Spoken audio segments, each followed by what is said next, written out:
Hello and welcome to episode 227 of Sonny Bill on the SBW. I'm that bloke from the Sydney Roosters, Sonny Bill Williams. You can find me on Twitter at AndrewRP. Join me as always is the glorious SBW. You can find on Twitter at League Freak. How are you, oh exalted one? I'm pretty good, Sonny Bill. How are you? Yeah, look, it's been a busy day, SB. It's been a busy day. A long, hard-working day, hasn't it been? Like putting in lots of effort, lots of breathing exercises, them ones. Lots of like passing, but not playing. Well, another thing that I had trouble with too is someone was piss farting around with a stationary cabinet. I don't know if you saw, and I got one of those rubber bands stuck around my feet. And I was trying to step out of it before the game started, and my feet couldn't quite get out. It's tricky. You know, the other thing was there was a little thing stuck to the door handle, and tried to pull off the thing off the door handle. Couldn't do it. You need some assistance from Des. Yeah. He's good with door handles. Oh, well, I was thinking to myself, I thought later on when we do the podcast, I'll ask Sonny Bill Williams what he thinks would help, because Sonny Bill Williams knows everything. So, are you disappointed we didn't get his thoughts throughout the entire game? Like those 66 and a half minutes where he could have been just sitting on the sideline, just giving us his thoughts. Just thoughts like, you know what? I'm going to stand up now. Nah, I'm gonna sit down. I'm gonna stay sitting here. Oh, it's cold in Canberra. Oh, I better stand up. I better make it look like I'm doing something. Oh, the cameras are still following me. I should pass the ball to one of these bench warmers. That'd be great.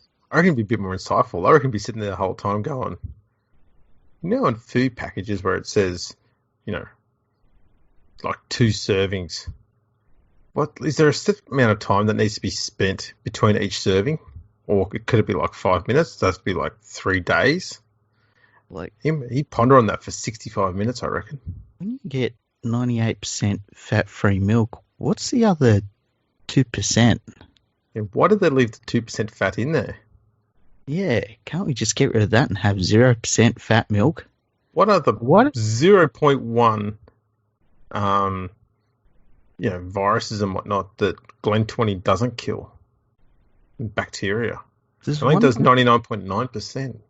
Does 100% fat milk come from fat cows?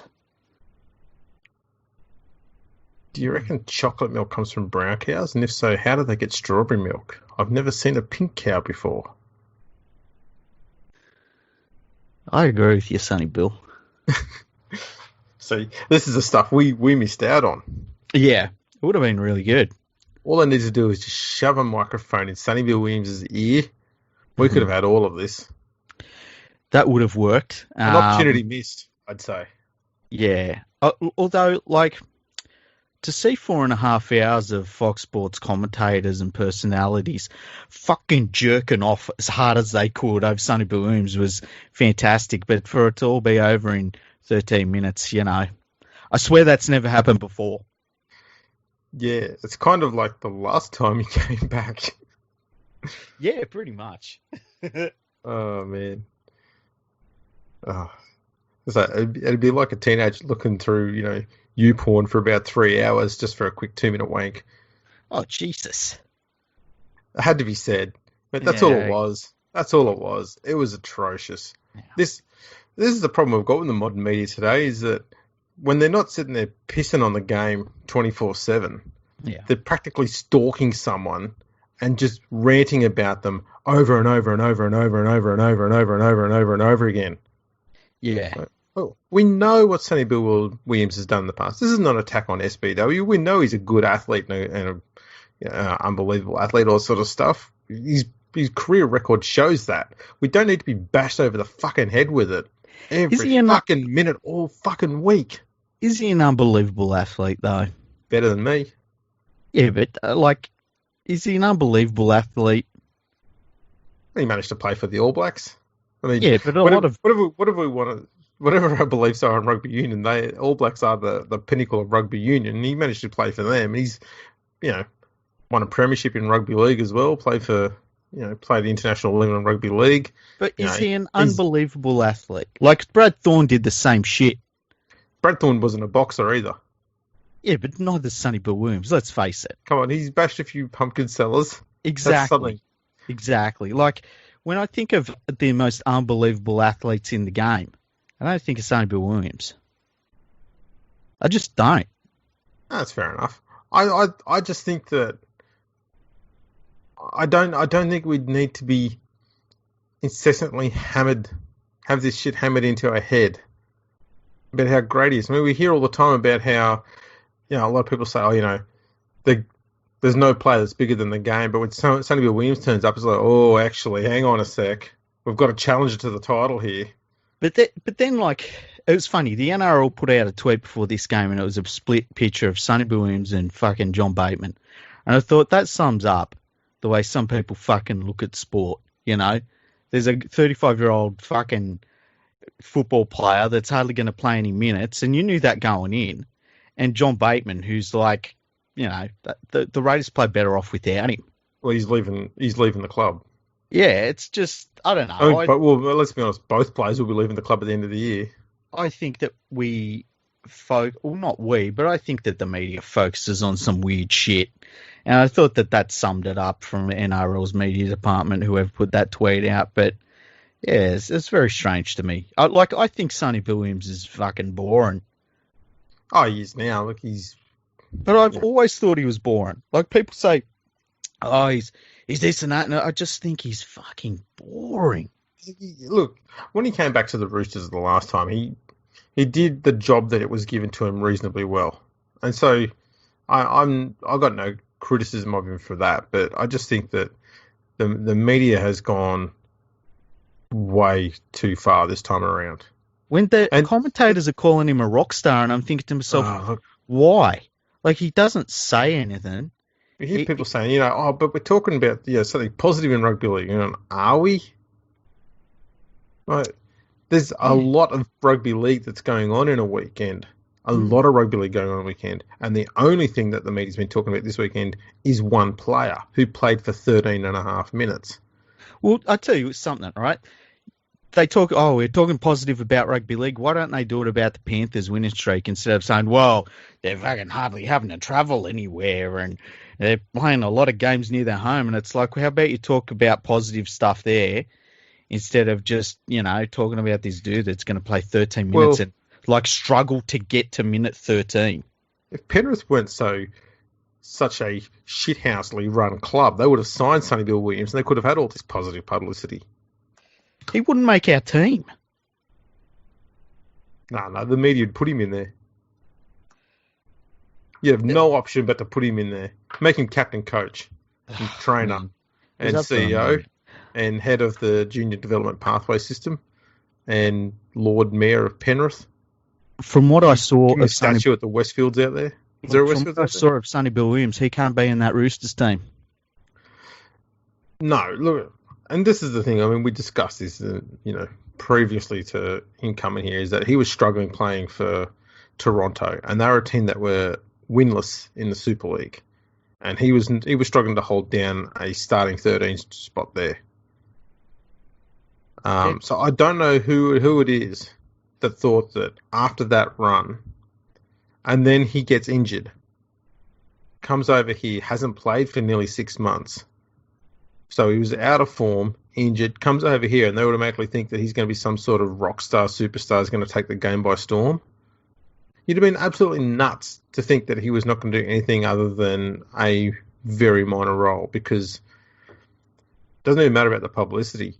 No one's going to come back from those sort of, being in poor form, having an injury, and not playing for 6 months. No one's going to come back from that and absolutely blitz it first time out and play 80 minutes or anything like that and be an absolute game breaker. It's just not going to happen. Unless you're Wade Graham. Well, because the Wade did do it, Look, I hope that the Roosters persevere with him, because they're playing with 16 players every week. It'll be great. It's impressive. Yeah. Yeah, look, I thought it was impressive that they knew he was that bad and they still took him into the game. And yeah, when he was struggling after just a few minutes, hands on his knees, bent over, gasping for air, I was like, this, you expect that out of somebody that has not played for a long time. You've also got to take into account his age. You've also got to take into account that he had to sit around in a hotel room basically twiddling his thumbs. to have got him out as quick as they did onto the field in terms of like how long he was out of quarantine, and then they got him on the field. They really rushed him back as soon as they possibly could, because imagine if they had played him, as soon as he came out of quarantine, he wouldn't have lasted 5 minutes out there. And I just think, that all of this bullshit that went on, what a fucking waste of time.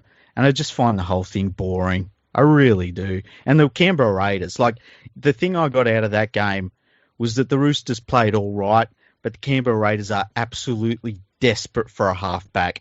They had plenty of field position, they had plenty of sets at the line, and they have no halfback. And that's a massive problem. We said it going into the start of the year, and look at them now. They're still in the exact same place. They're not going to win anything.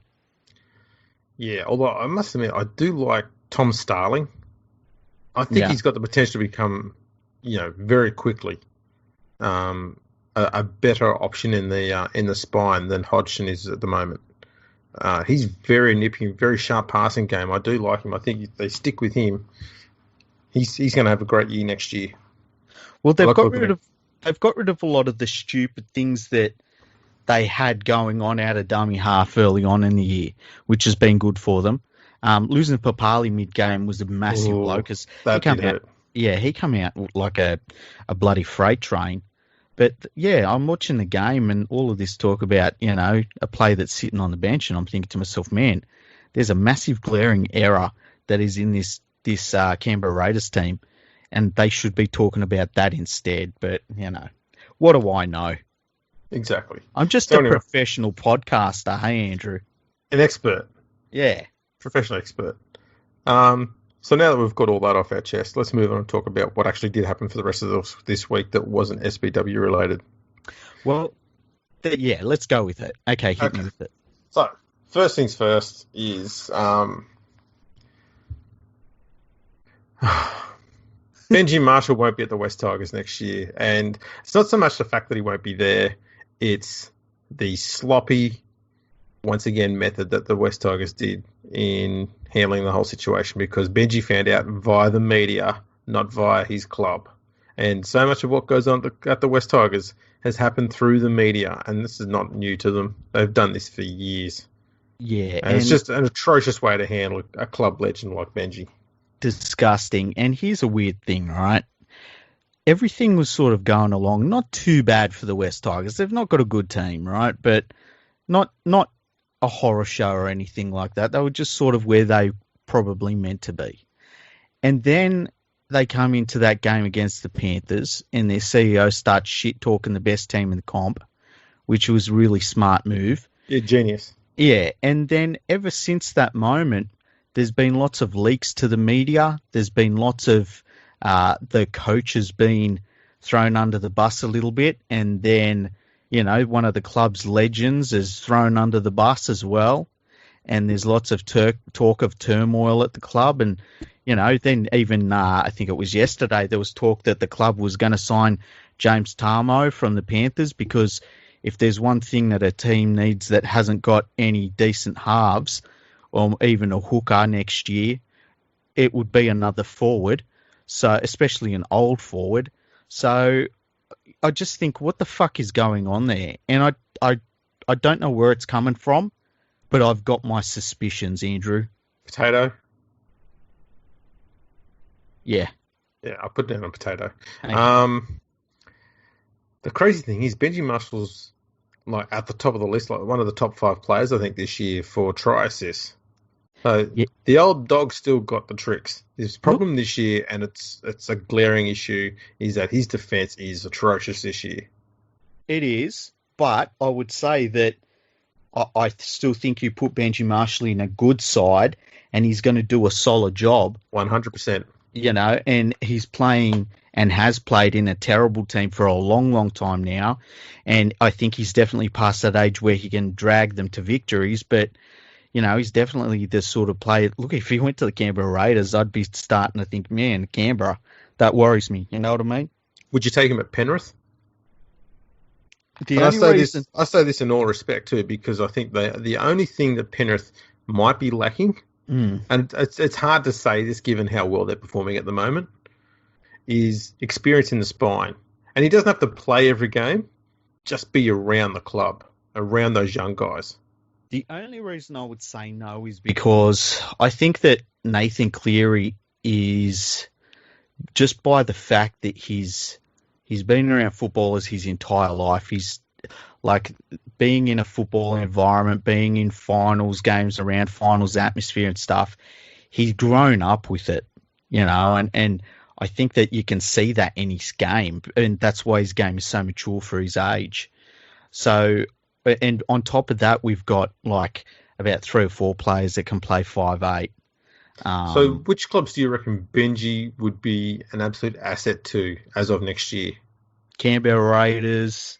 I think he would be pretty good at Manly as well. Newcastle Knights. I don't think he'd be the worst thing at the Parramatta Eels in a backup role. I mean, and I'll clubs like, say, Brisbane and stuff, obviously places like that, but I think they need to go in a different direction. You kind of need to build for the future, but I think there's heaps of them. I think he would be best suited to either the Cowboys or the Warriors. The Warriors.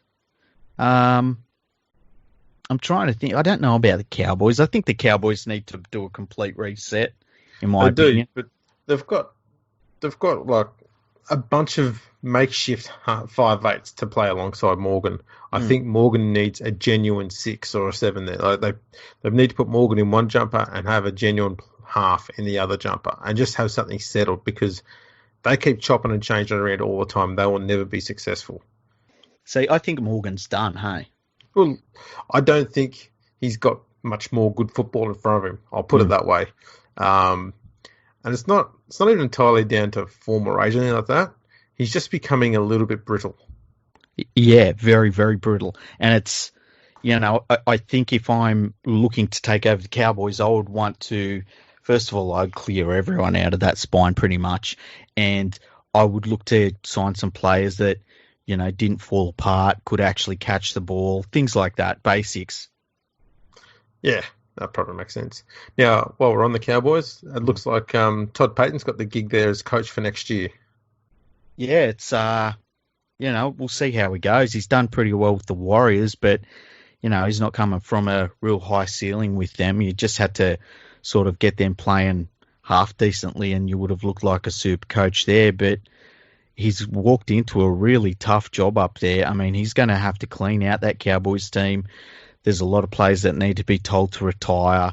There's some younger players that they just need to get rid of. There's not a lot that I think you can really hold on to at the Cowboys, so he's got his work cut out for him. Do you think the fact that he was an assistant coach there prior to going to the Warriors is something that will help him or hinder him at the Cowboys? Yeah, it's a really good question. I don't know. I think sometimes it helps, but I mean, he'll know the systems and stuff there, which is a good thing. It's easy it'll be walking into something that feels somewhat familiar. Yeah. But if he's got relationships with some of the players there that are players that need to go, that might be a difficult situation to walk into. I don't know if he's able to handle that or not. But yeah, he does have quite a few roster changes to do. The first thing he needs to work on is just get that forward pack reliable and consistent. I think he's got enough stock hanging around the forwards to have enough good depth there. He just needs 1 or 2 quality players. He's got that. Mitch Dunn has come across pretty well in the last few weeks. He looks very, very good. Kind of where Cohen Hess should have probably progressed to. But yeah, once he's got that forward pack sorted out, he really does need to get the halves especially sorted. I think that young Tabua Fidel, I think he looks pretty good at fullback. So I think their biggest problem is at hooker, which it's been a problem for like 5 years. And in the halves, they've got no consistency since Thurston went. And, from there, it's just a case of getting rid of the Deadwood, Cooper, Hess, O'Neill. There's a whole list of players there that you could get rid of and not miss them. I'd get rid of Drinkwater. He hasn't been there for long, but he's absolutely terrible. maybe the worst first grade player in the game. And the thing that I worry about when you bring in an assistant is that he comes in and he doesn't make the changes that are needed. And I guess sometimes you get an assistant that's there under the head coach and it's like, man, I'll do this differently. I'll do that differently. And other times you get the assistant that comes in and says, well, this is what I learned and this is what I'm going with because I'm familiar with it. And you don't know what you're going to get until they're, about 15 games into their coaching career, and you either made a really smart move or you really stuffed up. Yeah. It's going to be a hell of a job. I don't envy it. Now, what else is there? I suppose in today's news, Kieran Foran has got injured again. Do you reckon he might retire? Well, it was a pec injury, and it's a completely new injury. Yeah, and it's not a good one, a pec injury. It's the sort of one that can go on you a couple of times. I've got a belief that he's very determined to continue playing, and I think that's a very strong attribute that he has. The constant injuries, though, do make it very hard for him to get signed. Yeah. I'm confident a club will take him. Because when he does play, he is very good. He makes a huge difference to that Bulldog side when he's playing. They actually look competitive when he's on the field. But, I don't know what's going to happen with him there. In other news... He can't be your number one playmaker. That's the thing. No. He's got to be a backup half now. Mm-hmm. Yeah. Just to try and take some of the workload off him to make him a bit more... viable, I guess, in attack. Mm-hmm. If you don't have to rely on him week in, week out. But yeah, he is a very good player, and I think he could probably impart quite a bit of wisdom on some young halves. So he wouldn't be too bad a signing for that. Kind of as an assistant coach sort of, backup player sort of role, so to speak. But who signs him? Like, I can't think of anyone that would sign him, knowing that he is 100% going to get injured and you can't rely on him to be there when it counts. But he's good enough that you can need to rely on him at some point. Like, it's a real difficult one. But I wouldn't be surprised if Potato's looking at him. Yeah. Well, Wouldn't rule it out at all. You could add him to your 5'8" stocks. You've got a few of them now, don't you? A few older ones? Need a few more. They're all sitting on the injury list. What did you think about hearing about Tamo possibly getting signed? You just sigh and go, we've been on this road before. I can't remember any older Kiwi forward that you've signed where it didn't work out. Every year, when it looks like there's some sort of promise at the club that they're going to do something a little bit different, reality comes along, kicks you in the balls and says, not this year. Yeah. Well, if there's one area where the West Tigers are, in need of some depth, it's not their forwards. No. Just for a bit of fun, mm-hmm. I put together a rough team off the top of my head of some of the players that the Tigers have signed that had less than stellar careers at the club. Oh, really? And these are players who were either signed on big money or on huge potential and talked up an awful lot, or they came across and were just, failed experiments, so to speak. Okay. So I'll go from fullback. We've got Jordan Rankin. Oh, yeah. John Hopewadi on the one wing.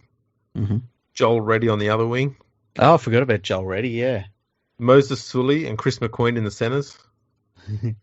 Josh Reynolds and John Morris in the halves. Yeah. John Morris wasn't bad, but he was persisted with for so long as a halfback when it was adamantly clear he was a hooker. When he played at hooker for the Tigers, he played brilliantly. When he's at halfback, it just didn't suit his game. It's a stupid idea. Anyway, so he's one of the failed experiments. Front rowers, Ryan O'Hara and Russell Packer. Yep. Hooker, Matt Ballin. Yeah, definitely, yep. And the back row, Jason Kalis, Adam Blair, and at lock, Jamal Alessi. Yeah. And I've got a 7-man bench. 7? Oh, wow. You had to get some names on this list, didn't you? We needed all of them too. So we've got Prathan Asta, Keith Lailua, Moses Mbai, Tui Lolohea, Eddie Pettybourne, Jamal Idris, and Wade McKinnon. So I had 6 on the bench. There we go. Wade McKinnon.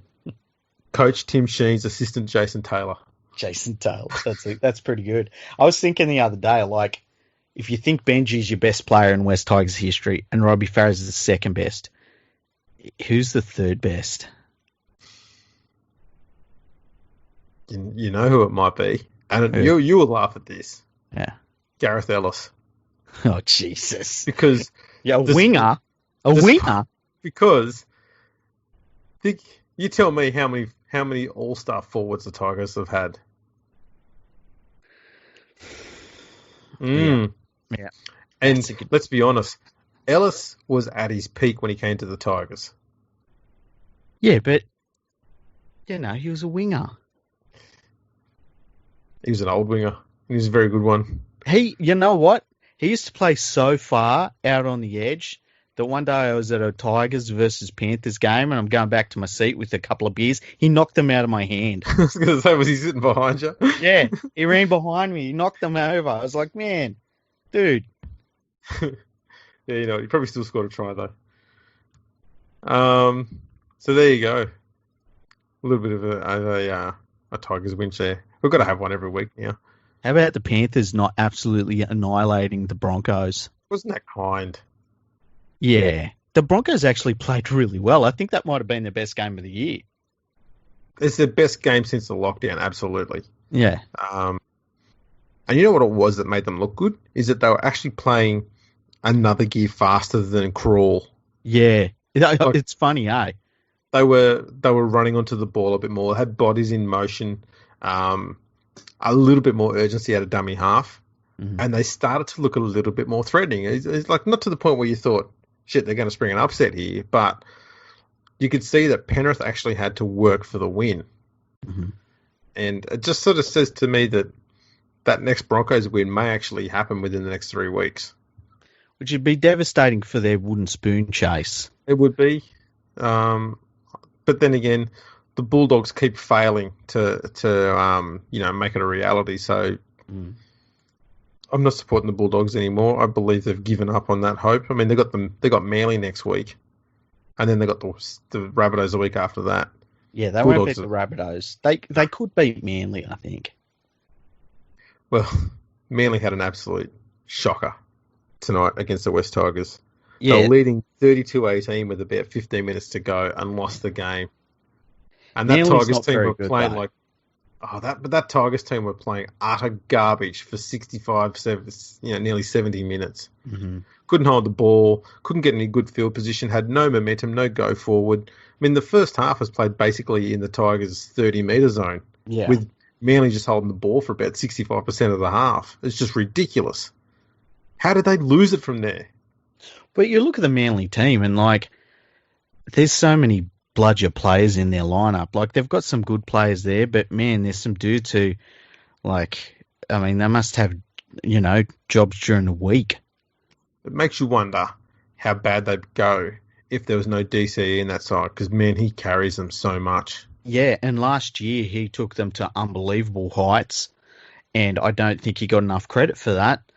This year, they've got a few injuries and it's really smashed them up. It's destroyed their season. But at what point do you start looking at the coach again in Des Hasler and start saying, well, they're dramatically worse than last year? Yeah, he's not done much with the squad either. No. So who knows, that might change this year. The Tigers, I think they're back in ninth again. Feels all right. They are. They're back in ninth. Yeah. They will be relying on a Sharks victory. Sorry, not a Sharks victory. A Warriors loss next tomorrow against Penrith. No, Parramatta. Yeah. I'll get it right somewhere. There's a lot of feeling amongst people that the Warriors could beat Parramatta. I don't think that they will. Hopefully I'm wrong. But because if they win that game, we could see them in a bit of a late charge to get into that 8th spot. They'd need results to go their way. But, man, it would make it interesting. Well, actually, if they beat Parramatta, they'll be 2 points behind the Sharks. Right, and next week the Sharks play the Warriors. Yeah. So that game would be it wouldn't be for 8th place, because if the Warriors were to win tomorrow and then beat the Sharks next week, the Sharks will still be sitting in 8th place because their points difference is a hell of a lot better than the Warriors. Like, the Sharks are currently plus 18, the Warriors are minus 101. Unless the Warriors can bring out a pair of 60-point victories this week and next week, that's not going to change. That's a good point. So they will need to win their last remaining games, the Warriors. Sharks are only going to need to probably get just one draw somewhere, and that'll be enough for them. Yeah, it's weird how many...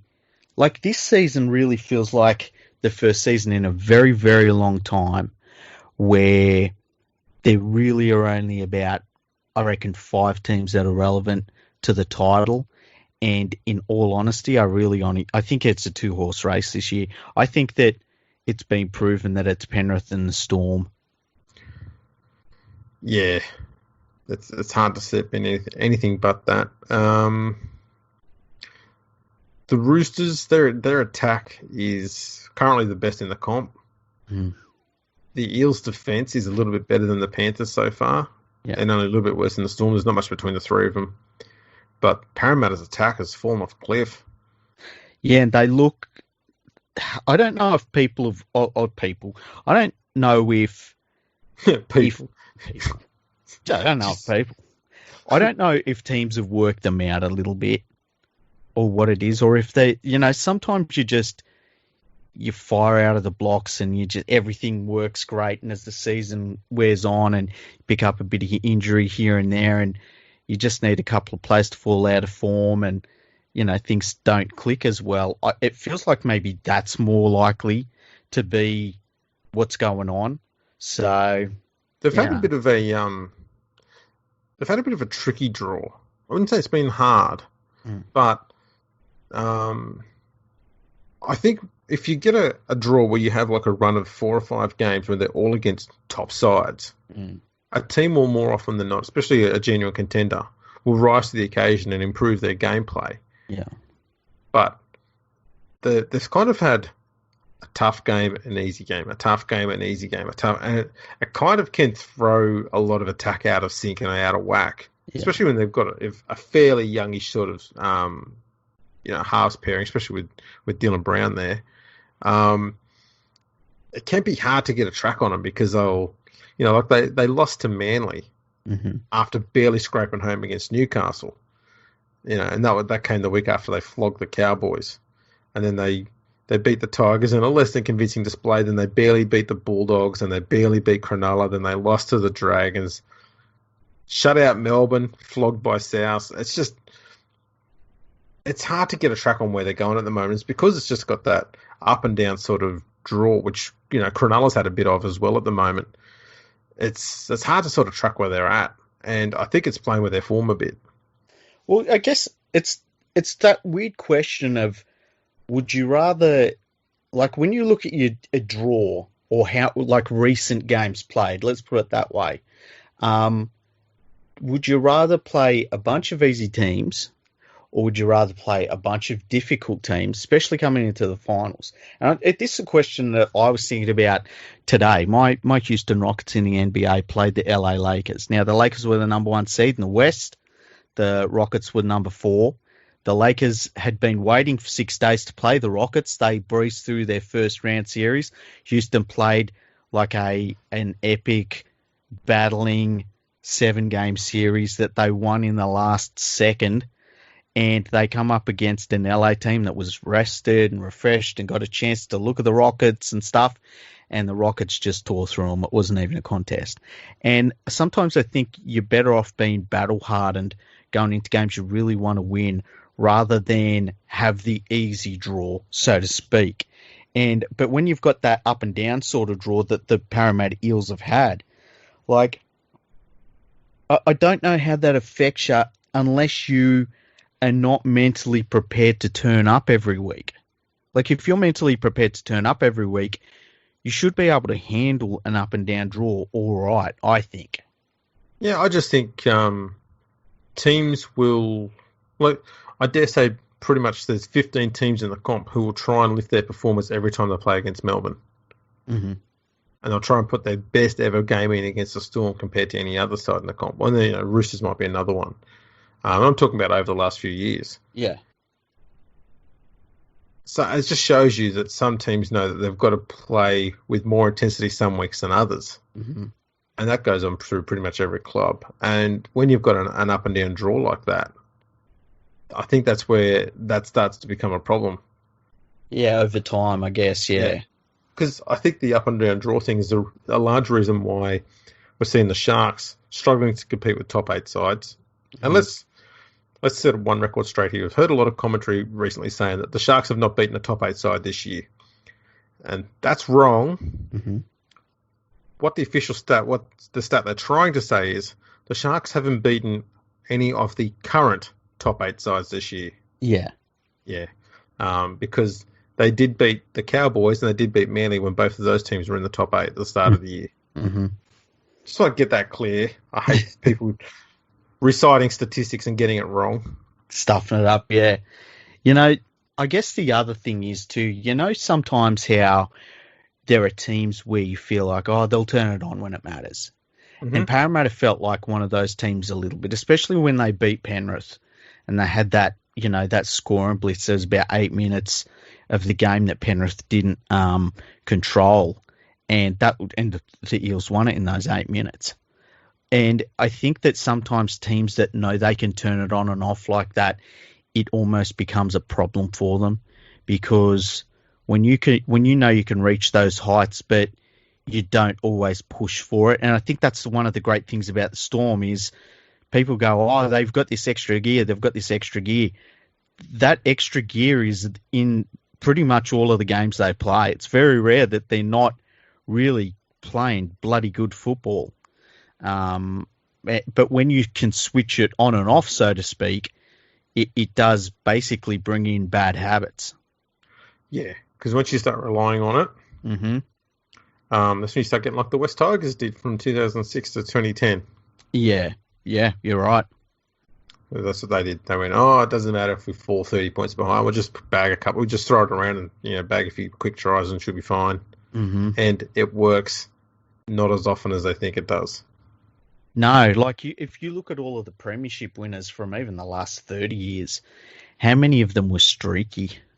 Exactly. None of them jump out at me as being streaky teams. No, that's right. So, yeah, it's a tricky one this year. Mm-hmm. Penrith and Melbourne are definitely the front runners. I'm thinking Parramatta and the Roosters are the only team that are capable of challenging those two sides. Yeah. I don't think there's any more than the top 4 that's in it. Yeah, I don't rate the Raiders. I think that, and I said that a long time ago, I think they were out. The Knights and the Sharks, they're if they were outside the top 8, there's them sort of teams. The Rabbitohs are playing good footy, and I think on their day they could be difficult to beat, but I think that those top 4 sides have got their measure. Yeah. Canberra's performing pretty well. When you consider their form has looked a bit scratchy. They've had a pretty good run the last few weeks, but mm-hmm. tonight was down on what they've been doing the last few weeks. Yeah, and as soon as they come up against a really one of the top sides, they showed their deficiencies, and their deficiencies are they haven't got a halfback. When you're attacking the line and you need someone to organise, you need someone to. How many times does Williams have to get tackled on the last? Yeah, I think too that they still, for some reason, have not figured out to have option runners either side of him when he's getting the ball on the last. Because too often, because it's an Australian game, when the halfback gets the ball on the last tackle, no one's thinking he's going to run with it. They're all expecting a kick. Mm-hmm. And so a lot of the Canberra players are just sort of standing around looking downfield going, where's he going to kick it to? Mm-hmm. And he'll run it. And I don't mind that he wants to run it, but there needs, he's got to be smarter about it. He needs to know that when he's going to run it, he's going to do it when he's going to have option runners around him, not just do it at a whim. Yep. And that's the big problem. If he can fix that and time when he runs it on the last a lot better and not do it so often, it would make that a lot more effective. But he just seems to go to run on the last, especially when Canberra's chasing points. Yeah, it's terrible. And it's holding them back. It's really holding them back. It's horrible for your attack if you're trying to score points to have a halfback dying with the ball on the last. Yeah. Because no one's expecting it, and no one's hanging around. They're looking for that. They're looking for him to kick downfield so they can set up a good defensive set to try and work, to better field position for the next set. And when he's dying with the ball and it's like 30 metres from the opposition try line, you just give them easy field position. And it's hard to win that back. It really is. And like at some point, if teams start to scout you and realise, look, if we cut off that running game for him and he's got nowhere to go, he's quickly just going to revert to kicks. And that's, 50% of their attacking game you don't have to worry about when they're inside your 20 all of a sudden. You just got to diffuse kicks. Yeah. Not good enough. Not good enough to win a premiership. No. But, I don't know what else they're going to do about it at this stage. They've got rid of most of their halves options, so yeah, Canberra's just got to stick with it, I guess. You know what they need? They need more Poms. Yeah, they should get a few more over. Yeah, it'd be great. Poms have always been so good. Yeah. What's Tommy Bishop up to now? He's the last one, hey? How weird is that? Like, he's still the gold standard of, like, a halfback from England that actually did something in the NRL. Yeah. He's a bloody tough, nuggety little like Fox Terrier type player. Yep. Yeah. What else was there? Oh, there was some talk that the Broncos might be trying to sweet talk Wayne Bennett to come back, and I tell you what, that would want to be some very, very sweet talking. Yeah, I can imagine. Can you imagine? Let's be honest, they shit in that bed pretty bad. Really, really bad. And it's going to cost them a lot of money. I just think, the fucking balls on the CEO that just 2 years ago goes in and says, hey, I've got this idea, right? We're going to sack Wayne Bennett. It's going to cost us a lot of money. And we're going to bring in this young coach from South Sydney. And then 2 years later, he says, hey, I got this idea, right? It's going to cost a lot of money, but we're going to sack our current coach. We're going to bring in Wayne Bennett from South Sydney. Man. If they do that, it's crazy. If they do that, they've admitted that they've completely fucked up. And if that's what they're admitting, then they should all resign. They shouldn't have to be sacked. They should all resign because that's an admission of failure. Yeah, running out of ideas. Yeah, that's... personally, I hope Wayne Bennett tells them all to go and get stuffed, and I've got a fair feeling that he probably will. I hope that he goes and he's very public about having a meeting. I hope that he tells, Danny Weidler or whoever the fuck that they'll be meeting it at like a cafe or something within a bubble somewhere. And then I hope that they take him on the whole tour, they wine and dine him, and then he tells them to go fuck themselves. Yes. Because the other talk too is that the Broncos are also going to be chasing Craig Bellamy. Yeah. And my theory is, and I've said this before on the podcast, is that if Craig Bellamy's going to Brisbane, it's going to a new Brisbane team. It's not going to the Broncos because he likes to set his own legacy. Mm-hmm. Doesn't have to live off somebody else's. And there's nothing wrong with that. I think that's a very commendable sort of attribute to have. Yeah, 100%. Doesn't want to live in someone else's shadow, wants to make his own name. And I think it's a good thing. He's done exactly that at Melbourne. Yeah, and that's the problem at the Broncos where, every single coach that has gone to coach there has had to look over their shoulder because they want to bring back Wayne Bennett. Yeah, and they've all been compared to Bennett. Yeah, and it's terrible. It's absolutely terrible. Even Wayne Bennett, when he went back there, was, compared to old Wayne Bennett. No, it's not. So, he's to Brisbane. I don't know. If they're smart, they'll get rid of everyone that was involved in the process of signing Seabold. Mm-hmm. And they will bring in someone completely new, not Kevin Walters, because I just don't think he's an NRL quality coach. I mean, we saw when the pressure got into him over the State of Origin series, which is just 3 games, How many times have we seen crying? Yeah, it's a bit weird. We can't have that week to week in an NRL club. No. I don't think, I don't know what he's like analytically or technically. He might be brilliant, but emotionally, I don't think he's strong enough to be doing the week in, week out. If he can't handle 3 games of Origin, then how the hell is he going to handle a full season at an NRL club? And like, what I think about coaches, they're psychopaths. There's people that say, oh, yeah, I can control 30 grown men to do exactly what I want them to do. And if they do what I tell them to do, we'll be the best in the world at what we do. Like, that's a little bit of a crazy person that thinks that. And, Walters might just be a normal person. I think he's just a nice bloke. Yeah. Nice blokes don't become good coaches. No. How many really nice dudes have been good coaches? Like, properly, like, everyone says, man, he's a really nice guy. Matthew Elliott? No, he... Dude. Come on now. Mick Potter? Space Cadet. Mick Potter? Well, Royce Simmons. Yeah, Royce Simmons. There you go. Greatness. Legend. Yeah. Royce-tastic. Royce-tastic. What was the hashtag? Yeah, that was it. Hashtag Royce-tastic. I thought there was another one. Oh, he had a few. Okay. Low-Maskell. What the fuck's that all about? Lomax and Maskell. Words together. Low-Maskell. People putting signs of that up around the ground. It was fantastic. It gave me a reason to watch Super League games at the time. Oh, shit. I also had a hashtag bacon for a while. That was getting some traction as well. Hashtag bacon. Yeah. Who wouldn't get behind bacon as a hashtag?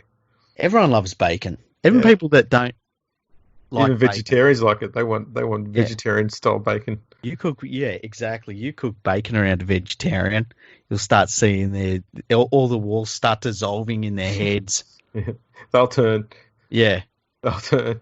If you put some perfectly, not even, like if you put all of the different styles of like cooked bacon, how you can get like sometimes it's just nice and soft, but other times it's all crispy and stuff. If you put them all on a plate in a room with a vegetarian and said, there is a bin over there that you will be able to throw away yourself. No one will ever see what's in that bin. Here's a plate. Everyone's leaving the room for half an hour. I guarantee that fucking vegetarian takes a bite of bacon. Not a bite, eats a lot of it. Licks the fucking plate. Licks the oil off the plate. Absolutely. Tell me something, Sonny Bill. Have you ever in your life cooked bacon and then with all the fat that's in the pan, put some bread in there and fried the bread? Have you not? No. Oh, prepare your arteries, son. You're going to do that soon. And it's like, how sometimes you eat something like what's it, macaroni and cheese, right? Yeah. You eat macaroni and cheese and you're like, this scares me because I love this so much I could die eating this. It's kind of like that. It's like, oh my God, this is the best thing ever. Can I ask a personal question about that? Yeah. Did you learn how to do that from someone in England? No, it's just something that I've always done. All right. Does sound a bit British. I guess it probably does, doesn't it? But yeah, you cook your bacon, right? Doesn't matter what bacon, but bacon's good. This is going to lead me to another question. Are you part British? No, I'm 100% Australian. Okay. I was born here. That's good enough. Raised here. I've always lived here. That's listen to my accent. I'll fight you, cunt. Go down road.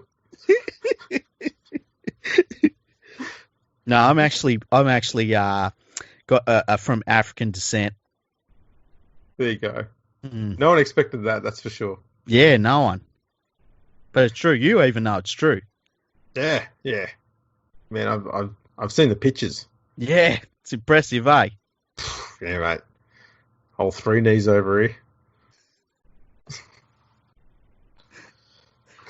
Speaking of 3 knees. Yes. We need to tell people about our sponsor. Yeah, well, there are times in your life where you find yourself like wondering what's next. Well, what's next is to go to manscaped.com because you've got to shave your balls. So go to manscaped.com and put in our exclusive code for our listeners, and that exclusive code is NRL, just like the competition. They asked us what we wanted it as our exclusive code, and we said, hey, we want to use NRL because our followers, they're NRL fans. So you go there, you put in your code, and you get 20% off plus free shipping on everything that is at manscaped.com. That's a pretty good deal, hey, Sonny Bill? Everything? Everything. The ball toner, the ball refresher, the lawnmower 3.0, the perfect package 3.0. It's all there. You even, if you get the perfect package 3.0, you get a pair of like these boxes from Manscaped. They've got Manscaped on them, right? They're made of a microfiber, which just cradles your cock and balls brilliantly, right? So not only are you shaved down like you're ready for action, but your boys are fucking all just ready to rock. Microfiber.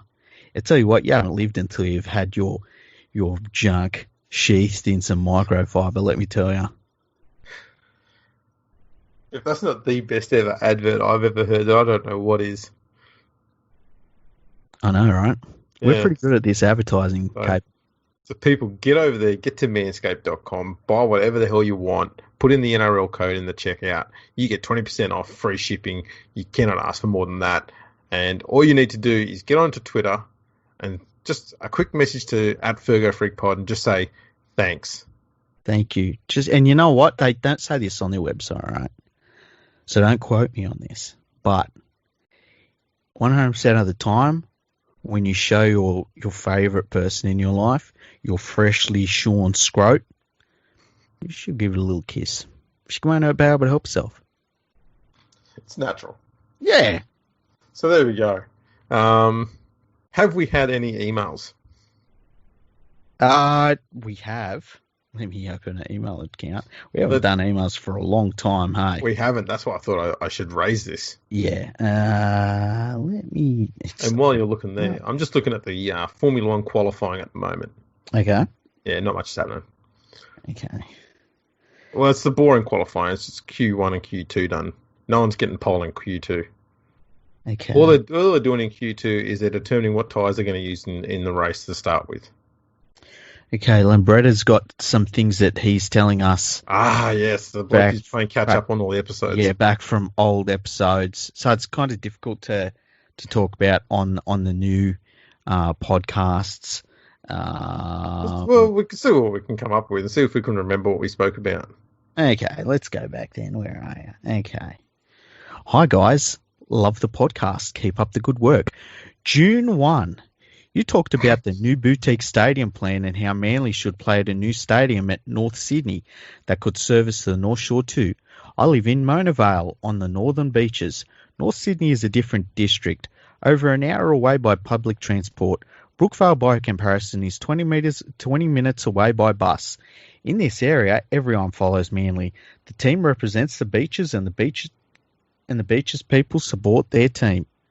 If the team moved to North Sydney, my neighbours would be travelling an hour to get there. Nowhere on the northern beaches is within 30 minutes of North Sydney. Mossman is the North Shore, not the beaches. To put it in perspective, it would be like asking Penrith to play all their games at the SCG. No one would go, the SCG, man. If people from Penrith could go to the fucking SCG within half an hour or even 1 hour. Do you know I've done that trip and it's taken me 3 hours sometimes? What were you walking? No, the fucking traffic, man. The traffic's bullshit. Used to take me 3 hours to get to school every day. And 3 foot of snow? 3 foot of snow and a 3-legged horse.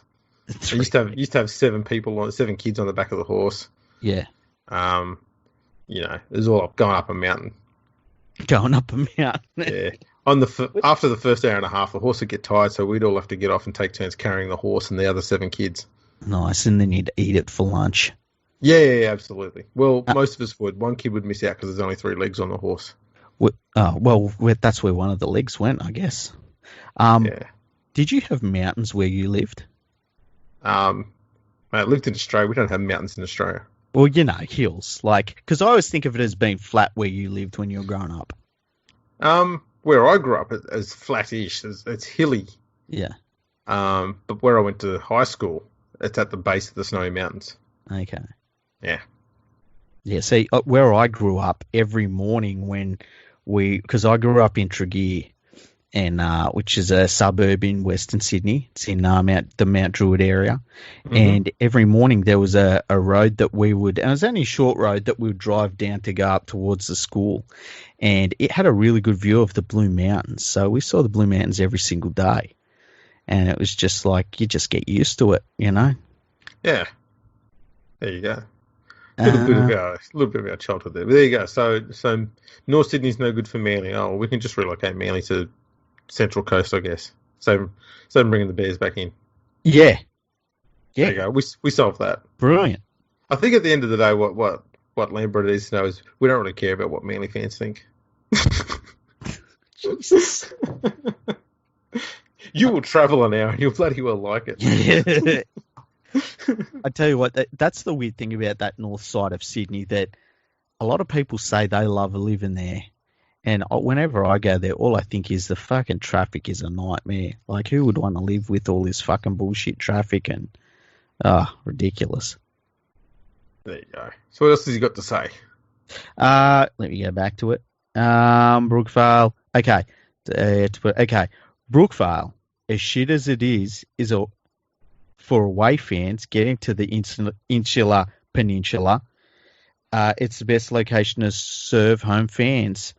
For Peninsula people, it's really central. All you need to do is live here and get on the bus. No other location suits the club. Take Manly off the beaches and the support will not follow. This area is hard to get in and out of. It's what the locals like. Anyway, keep up the good work, and you were on the money 100%. Team sharing Bank West, the Dragons playing Wollongong and Alliance, etc. I can't remember what we're talking about there. No. So what he's saying is, if we were to move Manly's home games to a different venue, the Manly fans would stop attending, and that would actually lead to, I dare say, Manly becoming insolvent, and Manly wouldn't be able to compete in the NRL anymore. Imagine what the NRL would be like without Manly fans. Oh. So maybe we should move Manly to Richmond. The Richmond Seagulls.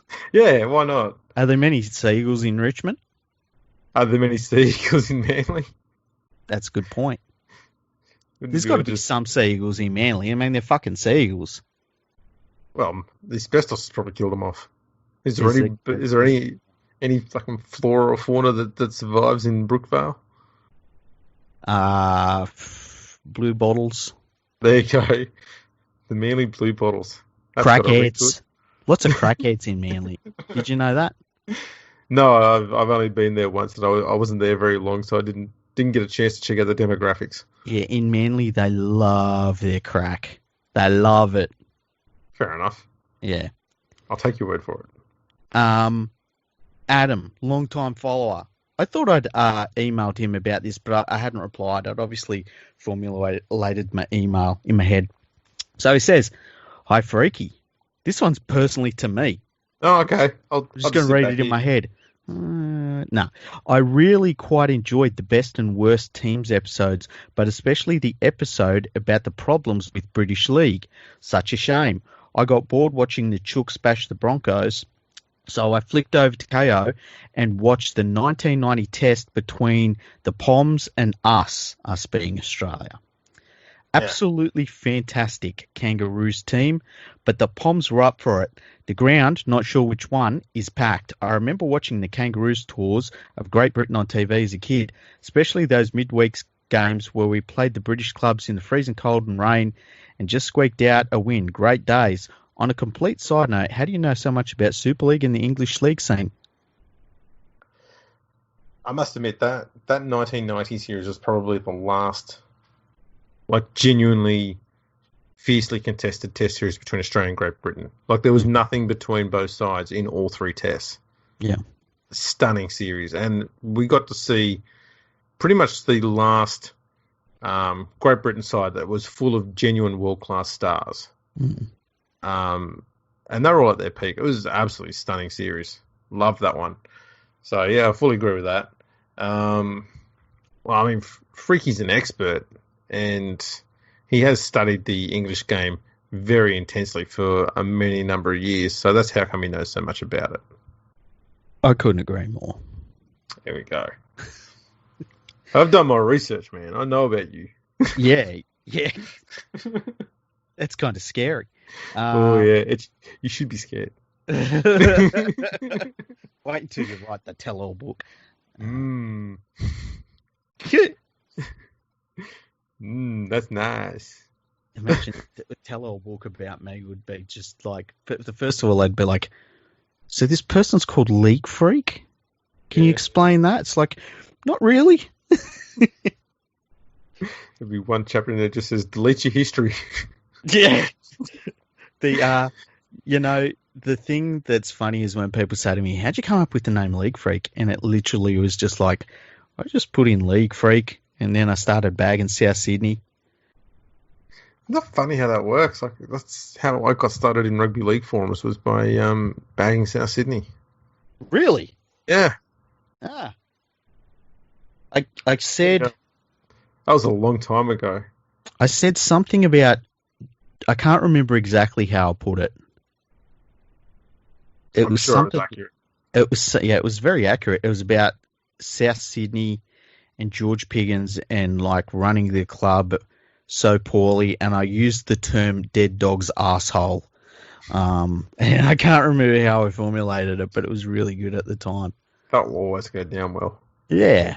So I said that, and then from there, there was another thing I wrote about. It's probably on my website somewhere.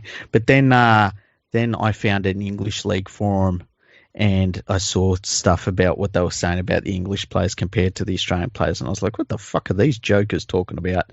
So I spent the next few years telling them they were a bunch of fucking idiots. And that went down really well. I'm sure it did. So is that all the emails? Yeah. Like, if I go back any further, and like, I've got a lot of business emails here because we're a business. So it's hard to sort of find the ones here. Let's see. Oh, geez. Here's one from... Did we do this one from Mitch Taylor? Name does not ring a bell. Yeah. Okay, Mitch Taylor. This is a massive one. Oh. Okay. That's what she said. G'day, fellas. Firstly, let me say what a marvellous podcast you both have put together. And you managed to somehow to churn out the episodes quicker than I last in B. Actually, I'll try to keep this family friendly. I wonder where he's going with that. I don't know. Anyway, during these COVID times, I've been finding it hard to listen regularly as I don't have my daily commute to allow your dulcet tones to fill my hearing cavities. So I'm finding myself playing catch up. I've just finished listening to both the Greatest Teams and Worst Teams podcasts and found them to be excellent, which started me thinking. My head hurts thinking, so I had to stop for a bit and start again. How about a brief podcast on the history of each club, existing or defunct? I think the listeners, especially the younger ones, would love to hear about Annandale, Newtown, and even the Gold Coast Giants. Some listeners may not even realise the amount of identity changes that the glamour strip has had. Remember for a while they were called the Cocaine Cowboys?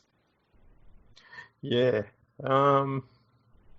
Look, there's no reason why we can't do a history episode on every team that's ever played. That's an easy, what was it, 33 episodes? That'd be great, yeah. Let's do that next week.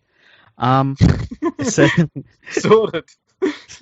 Sorted. You got to quit your job, by the way.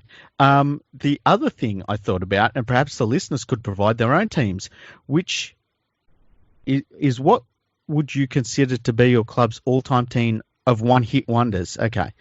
I.e. players that have played one first-grade game for your club and maybe something about a few players chosen. For Parramatta, he's put together a team here. He has Justin Hunt at fullback.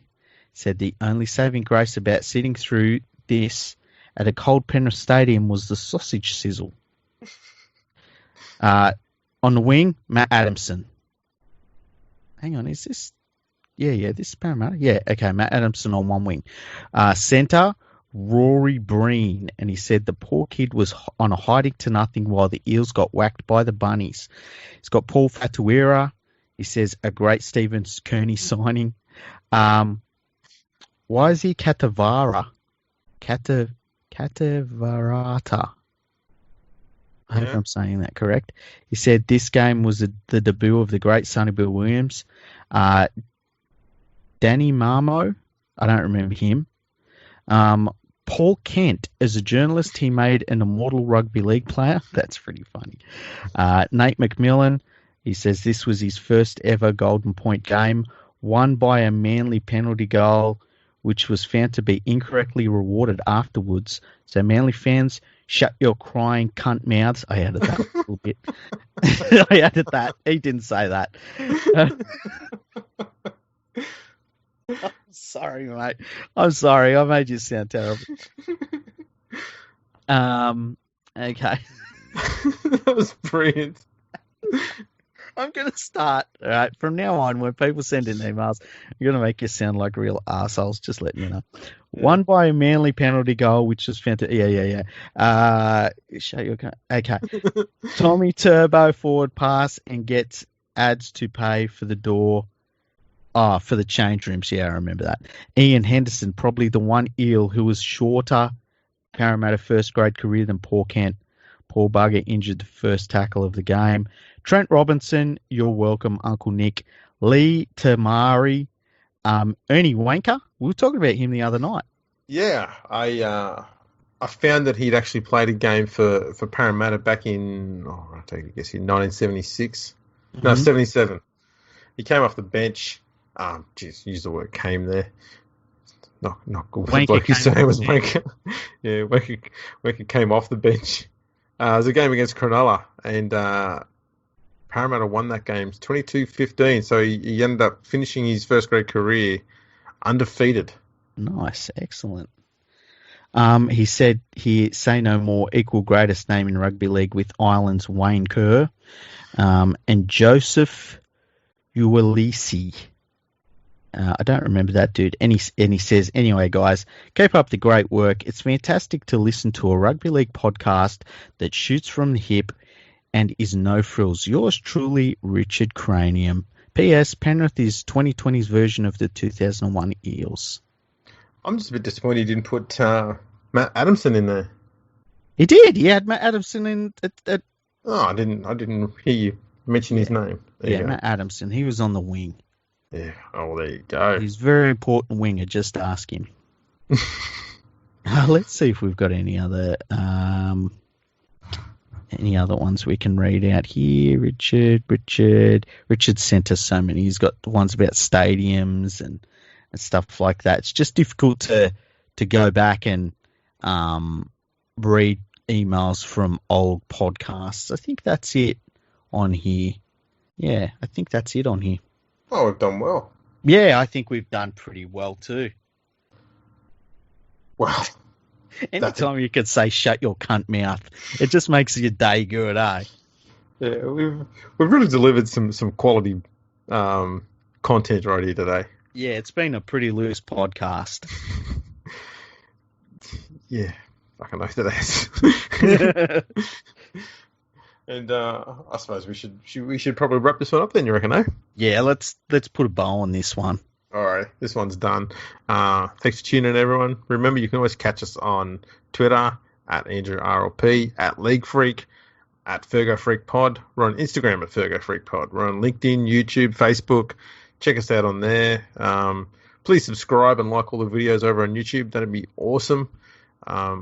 We did a 4-hour, 15-minute live podcast. What was it, last week? Yeah, it was, yeah. Yeah, some brilliant content in there. So if you've got over 4 hours to kill, bung us in your ear holes. Check that out because that was brilliant. Especially you get to about the 3 hour mark and you hear me losing my shit over some Englishman with a garden growing out of his mouth.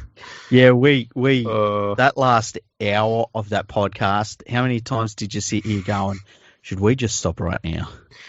Mentally, you're going, sailing close to the wind. Yeah, very, very close. But we just kept on sailing. Like a Rod Stewart song. Absolutely. Just like one of those. So yeah, get over to check that out. We might do another live show sometime very, very soon. Who knows? We decide on the day. Yeah, we'll let our people know, let your people know. Yeah, that's pretty much how it works. Yeah. Also, make sure you go to your podcast program, app, whatever you use, and give us a 5-star rating and a review. And all the good ones and positive ones, we'll put them up on our website. We'll put them up on, which is fergoandthefreak.com. So we'll make you famous there, and we'll read them out on here as well. Yeah, we've got a Charlie Sheen policy with the reviews. We only allow positive ones from now on. That's exactly right. I think it works well for Charlie. We should go with that. Yeah, we like his system. Can I say something?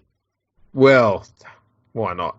Okay, so last week, right, we found out that the actor that played Black Panther, Chadwick Boseman, he had cancer the entire last 4 years. Even when he played the Black Panther, didn't let anyone know, didn't even let Disney know, and went down like a soldier. He didn't need any attention for it. They put out a statement, he's passed away, he had cancer, and he didn't need anything about it, you know? Mm-hmm. And then this week, The Rock does a fucking press conference because he's got the flu. Has The Rock got the flu? Oh, he's got COVID. Is he okay? I don't care. That's the point. It's like, how about you just fucking keep it to yourself? Like, and I was very sad when Chadwick Boseman passed away. Very, very sad. I love the Black Panther. He's great. And he played it so well. He's played it so perfectly. And he just got on with it. And I really admire that. And I wanted to say something about it on the podcast. Well, that's very good. Yeah, The Rock, yeah. He's got the COVID. It's not good. How'd he get it? I don't care. Well, I think on that fantastic note, we will put a bow on this one. Mm-hmm. Thanks for tuning in, everyone. Don't forget manscaped.com, mm-hmm. and we'll catch you all next time.